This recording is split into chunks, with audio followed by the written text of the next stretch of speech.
Do you think there is a good time and a bad time to start a side hustle? Do you think it can ever be like detrimental to your success? The best day to start is today. The best way to learn entrepreneurship is by execution. Too many people over prepare. They read every business book, they listen to every podcast, they go to every seminar and convention, they take a bunch of notes and a bunch of books that they never look at. And they're always telling you, like, someday I'm going to start a business. Someday I'm going to start a business. And when the time is right, I'm going to start that business. When the time is right, I'm going to join that mastermind or that coaching group. Like they always have an excuse.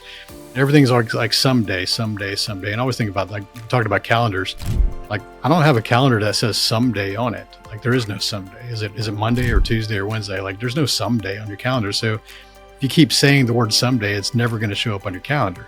And I'm 52 for context, and I've known people since high school that were always talking about starting businesses that still have not started a business. So, you're going on 30 years plus of people just talking about it. Even when I was working in engineering space, like, people would see the lifestyle that I had and all the cars, and they would ask me, like, hey man, how do you afford all that? And I was like, well, my businesses that I created over here actually pay me more than my engineering salary. And I can teach you how to do that. Oh yeah, cool. And I would teach them how to do it, and they would never do it. They would never take the advice, because I think there was a lot of mental hangups. They didn't believe it was possible. And I don't really hang out with those people anymore because, 20 years of excuses, they're kind of, they're overweight.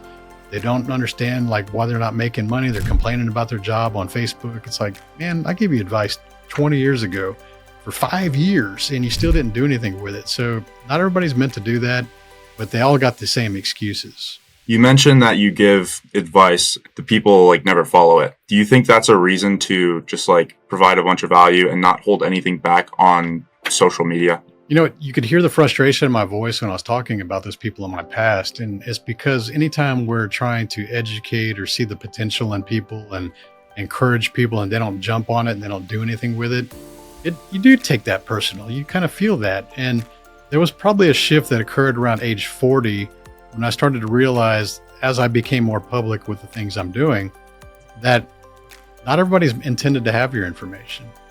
And instead of focusing so much on the people who are, we call them ask holes, that's kind of a funny phrase. Like, they ask a lot, but they don't do anything with it, right? If you focus too much attention and build resentment and hold grudges on the people that aren't doing anything with it, you're really missing the big picture, because you should be serving the people that actually will do something. And these are people that are going to come into your audience or find your show or read your book, and the people that you haven't met yet, they're on their way. They're coming into your fold. And so I focus nowadays on the people that actually do take the actions, and the people that do get the results, and the people that do want to participate in the things I put on. And so I don't really worry too much about the people that aren't listening, because they're always going to be those people. That's the majority. It is the majority. But you got to be more focused on serving the people that actually do care and actually do show up.